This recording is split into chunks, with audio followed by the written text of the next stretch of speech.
Alright guys, I kinda need to get something off my chest here. I've been thinking about this a lot. I've been going to the well of squids, lapping up the water a little bit, drinking it, thinking about it, being infected by Busa boys and the like.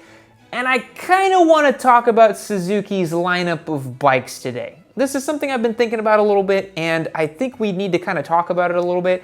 And if anyone at Suzuki is watching this, please hear me out. I have a lot to say about this, and I think you should listen to one of your die-hard Busa boys. So today, I wanted to take a moment, it's a bit of a different video, but I wanted to talk about Suzuki's lineup, what it looks like, what I think needs to change, why some things aren't so great, and just kind of going over it in general. But, of course, we have our giveaway Suzuki SV650 here right next to me, which is a very good motorcycle. I'm going to talk about it as well today. But if you want to learn how you can get entered to win this thing, go to yamanoob.co, find out how you can get entered to win this motorcycle, access our exclusive community, look up content that we have available for our exclusive members as well, all kinds of cool stuff. Hit the link below and check that out. But I did want to point out that our giveaway Yamaha R1 is actually wrapping up today. Yes, today is the last day to get entered for a giveaway Yamaha R1. I know it's not a Suzuki, I know it's not a Hayabusa, but you should definitely go and check this out. If you use the code FASTBOY at checkout at yamanoobmerch.com, you can get yourself entered to win with 2x entries and 10% off, so don't miss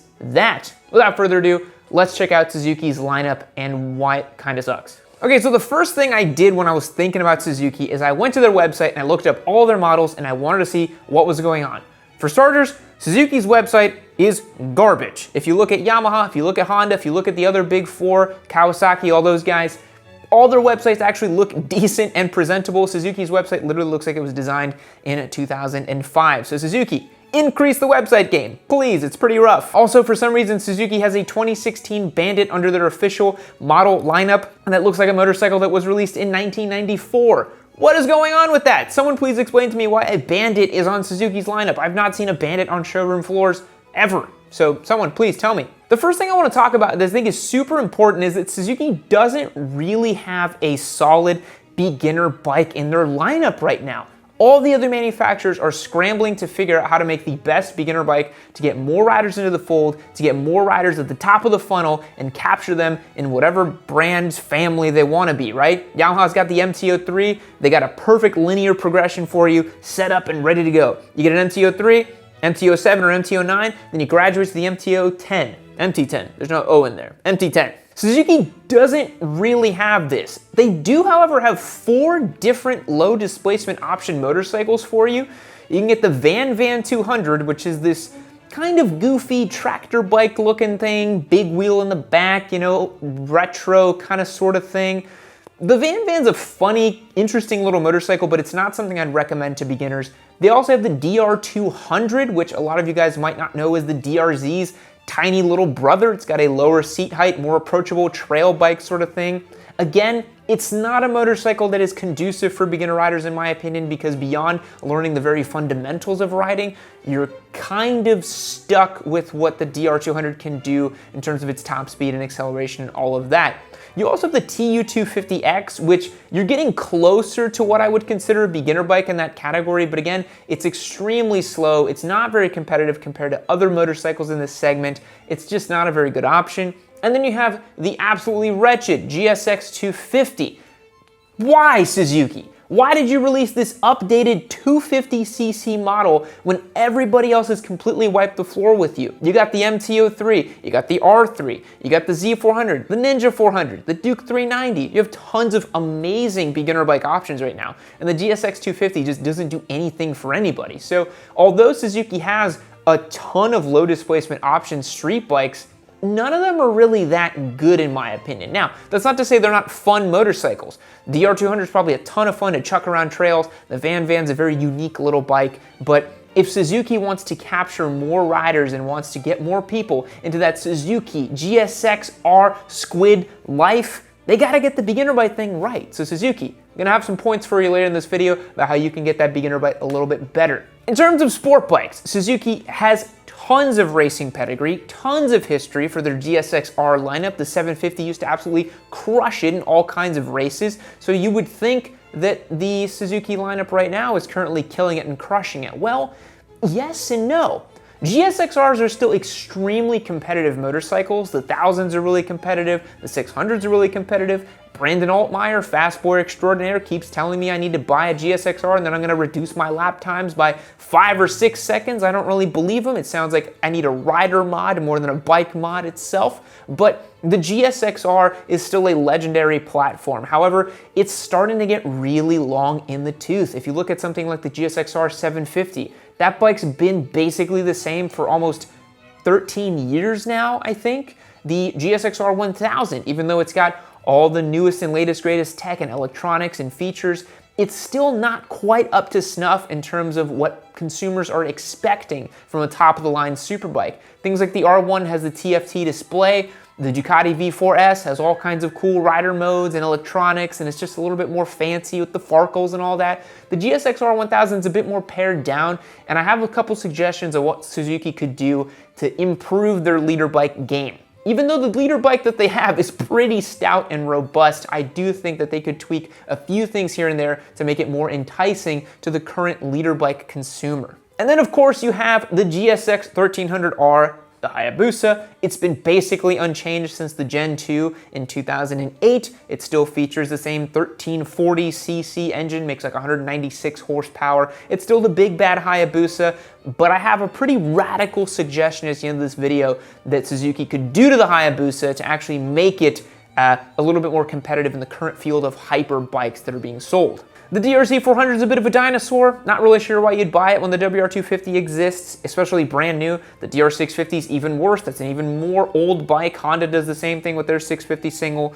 And without a doubt, the SV650 and the SV650X is the best bike that Suzuki makes now. Without a doubt, the SV650 is the literal best bike in Suzuki's lineup. This is a great platform, nice and modern, updated, feels great, competes really well with the MT-07 and the Z650 and those kinds of bikes. Love the SV650. Can't say enough good things about it. For their adventure lineup, the V-Strom 1050 is a bike that, again, you kind of see this thread with Suzuki that it's like good enough, but it's not stellar. You know, the ADV market right now is extremely competitive. ADV bikes are coming in with the heat. You got the Tiger 900, new BMWs. KTM is absolutely crushing it with their 790 Adventure. All kinds of really interesting and cool motorcycles coming out in the adventure section. And the V-Strom 1050, in my opinion, is a very light iteration on a formula they got pretty much right back in 2002 when the V-Strom came out. And that's not to say that they couldn't have radically improved on it again and again, but we've seen that Suzuki has been sort of playing it safe since about the early to mid 2000s. They're still using the K5, guys. I know the K5 is now even more legendary because of what Ari and Zach did with the Ducati over at Revzilla, but it's time to let the K5 go. I know it's a great engine, I know it's a great platform, but very few bike makers are still using mills from 2005 in their 2020 lineup model bikes. It's sort of inexcusable. Let's see some updates to that K5 platform trickle down to the other motorcycles. I don't want to see a Katana with the K5. I don't want to see a Gixxis 1000 with the K5. Although I do think the Gixxis 750 is priced extremely competitively for its category. It's a great motorcycle, but again, super old technology. Now I know what you're saying. If it's not broke, don't fix it. But everybody else is fixing it, and everybody else is competing, and if Suzuki's not careful, they are slowly but surely gonna get washed out to shore, and nobody's gonna remember that they were ever out at sea. We'll take a quick moment here for the cruiser lineup. The S40 is a ridiculously wretched single-cylinder bike based on the DR650. I don't even know why Suzuki makes this motorcycle. The C50 is okay. It's perfectly acceptable for the cruiser bike that it's meant to be. And I just think that they are not bringing enough heat in the cruiser segment to really compete with the likes of Harley and some of these other guys that are really much more about flash and panache. Suzuki's tend to play it a little bit safe in the looks department, and if you're gonna sell a cruiser, you might as well go balls to the wall, like something like the Rocket 3. Suzuki does make the M109R Boss Edition, big bad muscle cruiser kind of a bike, but when you look at something like the VMAX, the Diavel, the Rocket 3, those are just a little bit more crazy and weird, and I think Suzuki could do something like that as well. So Wrapping this up here, I think Suzuki needs to take some radical steps forward. I'm gonna make a couple critical suggestions that if someone at Suzuki is watching, it would be dope if you're listening to me. So I think Suzuki needs to take some radical steps and start thinking about motorcycling in a brand new and unique way. I want them to move away from this if it ain't broke, don't fix it mentality and start taking some real risks. So what are those risks? I'm glad you asked. Number one, and this might sound a little silly, but it's actually not, because Suzuki almost did it back in the early 2000s. I genuinely want Suzuki to build a factory Turbo Hayabusa. Now, you're gonna say, Yami, of course, this meme lord, this Turbo Busa loving aficionado, this absolute mad lad wants Suzuki to build a Turbo Busa from the factory, but it's not because I'm memeing. I genuinely think it would be an interesting and crazy idea if Suzuki did this. Think about it this way. Kawasaki literally sells out of their Ninja H2Rs every year that they've made them, I think. You literally cannot buy a brand new H2R because they're always sold out. So I don't think that Suzuki just needs to make a bland Turbo Hayabusa as the, kind of flagship hyperbike. I think they need to make it a super limited, exclusive sort of thing like the H2R, and then trickle down that turbo four-sill to a bunch of other options like Kawasaki's done as well. Make a sport touring Turbo Busa. Make a naked Turbo Busa. Make a super limited edition race spec Turbo Busa. I don't know,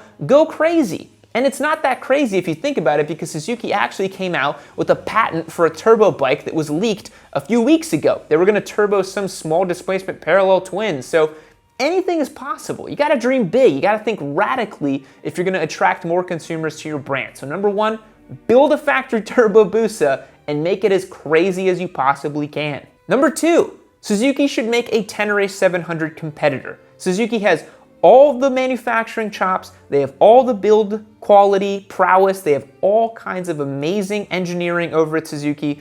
They need to build a middleweight ADV competitor that is super off-road focused, like the Tenere 700, like the KTM 790 Adventure, like these more off-road oriented middleweight bikes. People are starting to come around to the fact that these motorcycles are extremely fun to ride, extremely playful, and deserve their place in the world. Suzuki is extremely well positioned to make a super off-road focused Tenere 700 competitor in the form of a V-Strom 650 off-road version. I looked at the V-Strom lineup and I did not see any super off-road focused V-Stroms. I'd love to see a V-Strom with a big 21-inch front end, big ground clearance, knobby wheels and tires combination. Just make me something that can really get it off-road. The other thing I think Suzuki could make is an honest-to-God beginner bike. Don't give me this GSX 250R, don't give me the Van 200. Give me something that is going to compete with the Z400. It's gonna compete with the MT-03, go toe-to-toe with the Duke 390. I think if Suzuki wanted to take a really radical approach, they'd put a tiny V-twin into something. I don't know, make a 387cc V-twin that's derived from this platform and just chuck it into a little bike. See what happens. Make a single cylinder. Do something different, Suzuki. Try it out, make a beginner bike, and get in that category. The other thing I'd love to see as well, and this is a tiny tweak, is update the GSX-R 1000. I think they need to make it with the new MotoGP livery, update the looks a little bit, move away from that mid-2010s vibe that it has right now, give it a TFT, give it some really cool LEDs, make it look flashy, lean on the successes that Mir and Rins have had in GP so far, get them to stand next to it in promo shots, have them tell you, just like Marquez told the world that the Fireblade SP was just as good as his MotoGP bike and great for the enthusiasts and all that. Mir and Rins can do that for you, Suzuki. Just teach them English a little bit better, I don't know. I also think the Katana should have been a more unique motorcycle, not just a reskinned Gixxis 1000 with the K5 engine. It's a Katana, it should have been special. You should have tried a little bit harder, Suzuki. I'm sorry, but it seemed a little bit lazy to me what you did with the Katana. And my last suggestion for Suzuki would be put the SV650 engine into everything. Do like Yamaha did with the Crossplane 2 and just start chucking it into stuff and see what happens. Make a baby cruiser with the SV650 engine. Make a Tenere 700 competitor with the SV650 engine. Make a sport touring bike with the SV650 engine. Go nuts. You've already paid for a ton of the R&D costs here with the SV650, so just keep using it for everything, man. Don't be shy. Put it in every bike you see. So guys, I say this with nothing but love and appreciation for Suzuki. I think they're the original Big Four manufacturer. They used to have tons of race wins. They're still out there cutting it up in MotoGP, which is more than you can say for Kawasaki. I think Suzuki's definitely have their place in the world, but I've got to see some updates from this lineup. Otherwise, I'm going to lose my mind. Hey, thanks for watching the video. Why don't you click this one right over here and you can keep watching some more of your sweet Papa Yam. Maybe this one will have fun memes in it. Maybe it'll be interesting. Maybe I crash a motorcycle. Who can say? Maybe you should click and find out.